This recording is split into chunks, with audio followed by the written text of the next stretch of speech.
नमस्कार, ESPN 9 news में आपका स्वागत है। मैं हूं आपके साथ दिनेश कुमार। उत्तर प्रदेश में विधानसभा का उपचुनाव होने वाला है।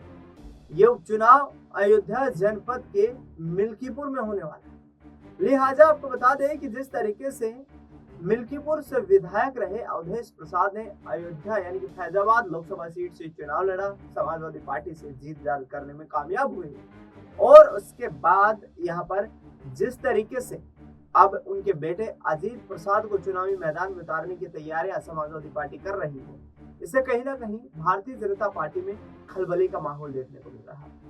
अखिलेश यादव ने प्रेस कॉन्फ्रेंस की।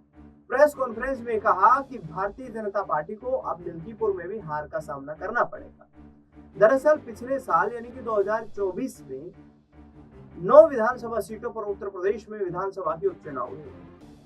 9 विधानसभा सीटों में से 7 सीटों पर बीजेपी ने बाजी मार ली, जबकि 2 ही सीट यहां पर समाजवादी पार्टी के खाते में गई, जिसमें से मैनपुरी की करहल विधानसभा सीट और कानपुर की सीसामऊ सीट। यानी कि दोनों 2 सीटों पर जीत दर्ज करने के बाद अखिलेश यादव को झटका तो जरूर लगा, क्योंकि जिन 9 सीटों पर विधानसभा के चुनाव हुए थे उनमें से 4 सीटें 2022 में समाजवादी पार्टी ने जीती थी और ऐसे में अखिलेश यादव की उम्मीद थी कि कम से कम 4 सीटें तो उनकी पार्टी जीतेगी।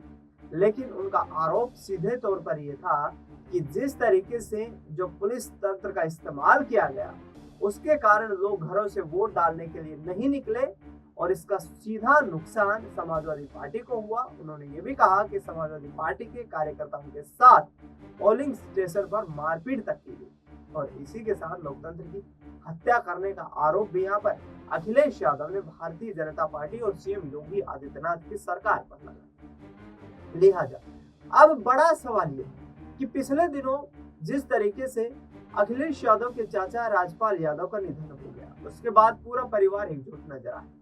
पूरे परिवार की एकजुटता के साथ ही शिवपाल यादव ने बड़ा संदेश दिया।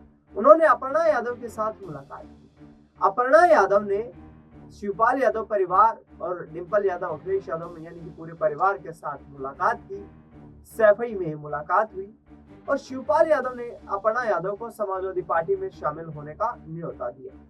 उन्होंने कहा कि क्यों न पूरा परिवार एक साथ मिलकर ही उत्तर प्रदेश में राजनीतिक रणनीति बनाता हुआ नजर आए, क्योंकि वर्ष 2022 में जब निधन हुआ था नेताजी मुलायम सिंह यादव का, उसके बाद अखिलेश यादव से चलते मतभेदों के कारण यहाँ पर अपर्णा यादव ने भारतीय जनता पार्टी का दामन थाम लिया था, लेकिन बीजेपी ने अभी तक कोई चुनाव उन्हें नहीं लड़ाया है।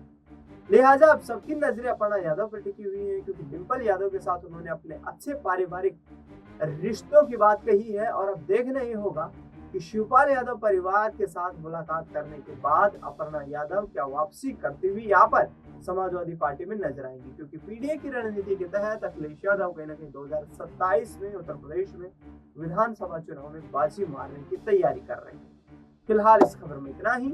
देश दुनिया की तमाम बड़ी खबरों के लिए आप देखते रहिए एसपीएन।